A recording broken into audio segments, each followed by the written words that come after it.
two police officers are driving on a highway, discussing how they will prove the heinous crimes committed by the person who they have just arrested. The name of the criminal is Krug, and he is being taken to the police station. However, there is no nervousness on Krug's face. He seems cool and calm, as if he has done nothing, but on the other hand, the police are sure that he has. One interesting thing to notice is that Krug is looking outside from the window, as if he is waiting for someone to arrive. The officers do notice it, but they ignore it. After driving for a few more miles, the police officers stop at a railway track for the train to pass by. They are eager to get him arrested and are thinking of promotion, but soon their delightful dreams turn into nightmares. Suddenly, from the dark, a car comes at full speed and crashes into the officer's car. The car only crashes into the front, and Krug turns out to be fine, indicating this crash was planned by Krug, showcasing how dangerous he is. The officer's car crashes into the wood, and Krug's brother Francis and girlfriend Sadie come out from the other car. They free Krug, who wants revenge against the officers. The officers are severely injured. Krug and his gang beat up the officers badly, and later shoot them to flee the scene.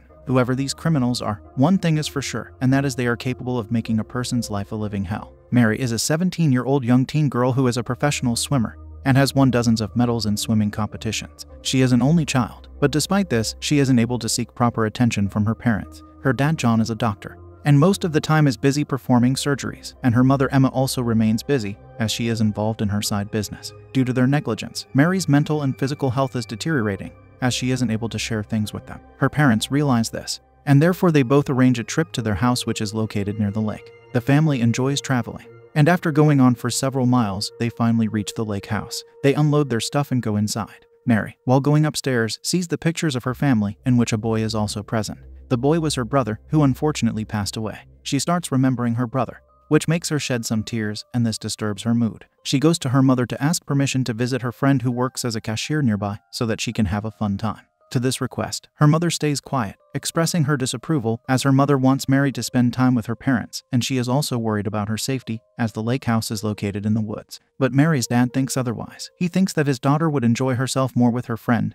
Therefore, he allows her to go, and also gives her car keys and some money so that she can enjoy herself to her fullest. This makes Mary jump with joy, but her mother is still unhappy and worried about her. Mary gets ready, and with excitement, she leaves the lake house. After a few minutes, she reaches the shop where her friend Paige works. Mary's friend is surprised when she sees her. They both start talking and start to enjoy themselves. While talking, they both realize that a young boy named Justin, who entered their store a long time ago, is still shopping. They check on him, and he realizes that he is being observed. Therefore, he quickly comes to the counter and proceeds with billing. Interestingly, the boy asks for a cigarette, to which Mary's friend declines his request on account of his age. This makes the boy annoyed, and he says that if she gives him a cigarette, he will give them a party, and surprisingly, her friend agrees. The boy takes out money from his pocket, and one of the dollars is covered in blood. He quickly hides it. The girls don't see this, and he pays the bill and asks them to come with him. The trio drives to the boy's house, which looks like every other house nearby. Little do they know that this house will change their fate for good. They arrive, and Mary's friend decides to go in alone with the boy, as Mary is reluctant to go in.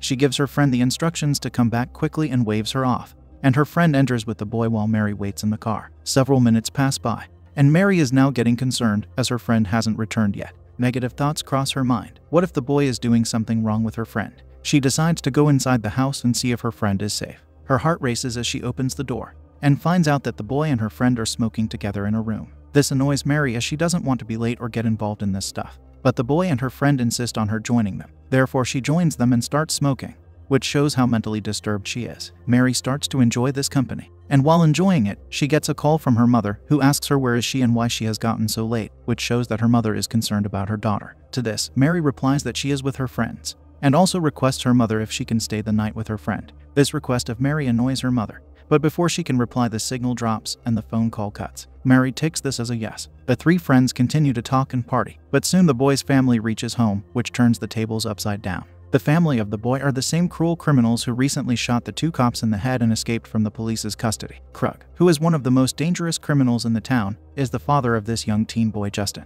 When he enters the house with his brother and friend, seeing that his son is partying with some girls while his life is in danger makes him extremely angry. He goes to his son and furiously tells him that the police are after him, while Justin is stress-free and partying. After saying this, Krug orders his brother Francis to take these girls as prisoners, because they are aware of his history now, and also know about his family. Mary and her friend start to shiver and plead to Krug that he should let them go, and they promise they won't tell anyone about him. But Krug doesn't change his mind, and his brother comes and grabs both of them, threatening that he will murder them if they try to do anything smart. Mary, in a panic, starts to cry in front of the boy for help. However, His father hits him hard, knocking him on the bed. Amidst the chaos, Mary's friend runs to the washroom and locks herself in, quickly dialing the police in search of protection. But unfortunately, Krug's brother breaks the door and starts to give her a terrible beatdown. Krug's brother also snatches the phone from Mary and breaks it. All means of communication have been destroyed now. The violence-loving family kidnaps Mary and her friend and starts to travel toward a new location. While traveling towards another secret place, Mary notices that she is on the same road as the one her father took for their lake house, meaning if she tries to take action here, she might save her life.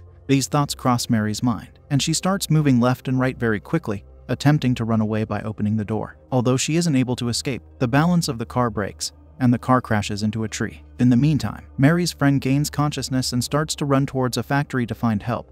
But when she looks back while running, she sees that Krug's brother and his girlfriend are chasing her. Nevertheless, she reaches the factory and shouts for help, but it's too late, as the criminals grab her and take her back to Krug. Krug is furious with the girls and wants to teach them a lesson. Therefore, he tells Justin that as he is their friend, he can perform anything unwelcoming on them. He forcefully throws his son on the girls, but his son isn't like his father, so he rejects it and walks away. Upon seeing this, Paige starts to rant about how Krug is a bad father that makes his son do evil things. This makes Krug even more furious, and he stabs Paige in fury. He now turns his evil sights on Mary and starts to beat her. He beats her enough to make sure he traumatizes her. Mary then picks up a stone from the ground and hits it on his head, which knocks him to the ground, and she runs towards the lake. As she is a professional swimmer, diving in a lake is the only solution for her. As soon as she dives, Krug and his companions arrive, and now the only option is to murder Mary by shooting her. They fire multiple shots at her, and Mary at first saves herself from all of the bullets, but as soon as she reaches the dock, one bullet hits her back. Luckily, she doesn't perish from it, but starts to bleed heavily, floating on the water. A powerful storm rages outside, forcing Krug, Francis, Sadie,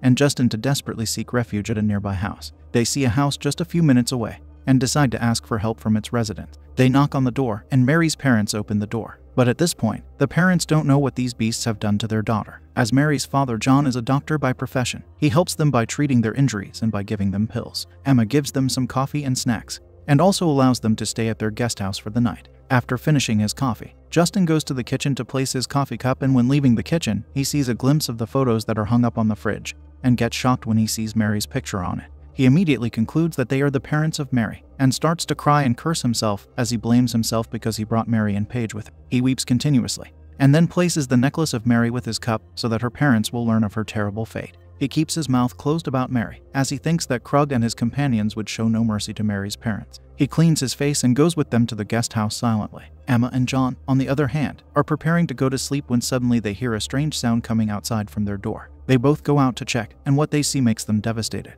They see Mary lying on the ground with her body covered with blood, and she is somehow breathing, but is struggling to breathe. Her body is full of injuries, and John quickly operates on her, as she may not survive. John sees the bullet mark on her back, and orders Emma to quickly bring injections and other necessary resources. Emma starts to panic and cry. She rushes towards the kitchen, where she sees her daughter's necklace, and realizes that the tormentors of her daughter are none other than the beasts she has given shelter in her guest house. She tells all of this to John, and starts to cry while revealing the painful reality, as it is difficult to see her daughter in this condition. The revelation makes John furious, and he promises himself that he will take the most violent revenge on these human-faced beasts. He asks for the boat keys from Emma, and before taking revenge, he tells her that they have to lay Mary in the boat so that they don't see her. This will result in them not suspecting anything regarding what John and Emma are planning, and how they would be taking revenge in the deadliest way. Meanwhile, Justin isn't able to sleep properly. He keeps thinking about Mary, and this thinking leads him to get up. When he gets up, he sees his dad's gun on the side table, and he quietly goes and picks it up.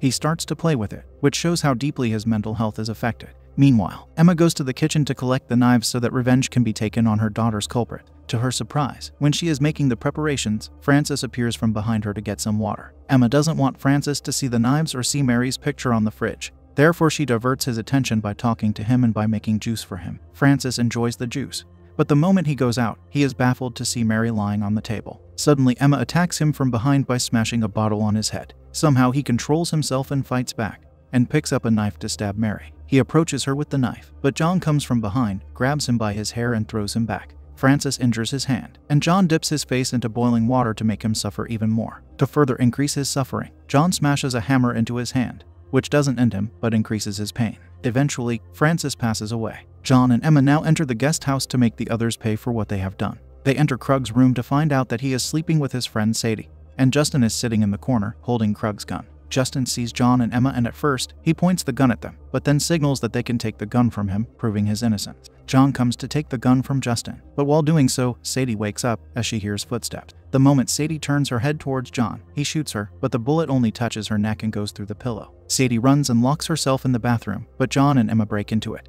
They beat up Sadie, heavily injuring her in the process. Then John gives the gun to Emma, who shoots Sadie right in her head. Krug wakes up from the sound of gunfire, and John starts to shoot at him. He quickly jumps outside the window and goes inside their house to protect himself. Moreover, Krug discovers the body of his brother, which gives him a setback, and then he sees blood on the main table. Krug is still unable to figure out why this family murdered his brother, and why they are now after his life. He hears the sound of the boat from outside, and decides to trace the sound. By looking out of the window and seeing Emma giving medication to Mary in her boat, he realizes that Emma is Mary's mother, and now they want to take revenge by taking his life. Hence, Krug starts to prepare himself for a fight against the entire family. John comes back to attack Krug, and Krug sees John entering the house. Krug comes forward and attacks John. A brutal fight starts between the two, and they both start throwing things at each other. After some time, Krug starts to dominate John, and Krug throws him down the stairs. To irritate John, Krug starts to tell John how he took advantage of his daughter by forcing himself and how much he enjoyed it.